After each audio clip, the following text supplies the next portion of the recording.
خير، يا رب يكون كل الجميع بخير استكمالا لحالاتنا اللي جايبين نتائج رائعه غريبه مريبه شنيعه معانا ما شاء الله.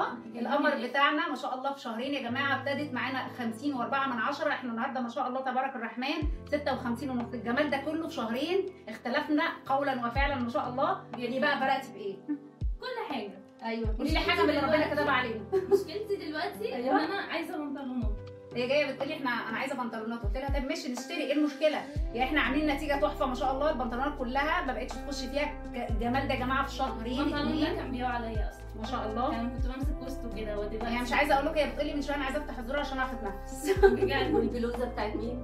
البلوزه بتاعت مين؟ ماما عشان برضه يعني هدومي خلاص ما شاء الله تبارك الرحمن عليك. عليك. هدومي على طول كده، فاحنا اضطرينا نلبس لبس ماما عشان يعني خلاص الموضوع اكبر مننا خالص. احنا ما شاء الله بنتكلم فاضل 4 كيلو على المثالي. الجمال ده في شهرين ما شاء الله. حالات النحافه جايبه معانا نتيجه رائعه، بس هم للاسف مش بيرضوا يصوروا. بس البطل اللي معانا ده قوي ما شاء الله عليه. احنا مكملين وعايزين تزودوا الثقه بنفسكم، لانه طبعا احنا زي ما بنقول الجمال جمال الجسم. لما جسمك بيبقى راضي عنه بتبقى عندك ثقه زياده في نفسك. فهي ما شاء الله بقت عندها ثقه في نفسها تبارك الرحمن، وعايزينها تكمل وعايزينها تلتزم بالنظام الغذائي لان هي مقصره فيه شويه.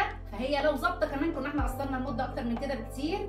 مقصره فيه كتير كمان، يعني انا اصلا لو ماشيه عليه كان زماني وصلت المثالي من بدري ما شاء الله تبارك الرحمن. بس احنا راضيين عشان طبعا اللايف ستايل بتاعها وعشان شغلها. فاحنا كده كده بنشتغل زي ما قلت على اي وضع وعلى اي طاقه اي حد وعلى حسب قدراته وعلى حسب حالته الصحيه.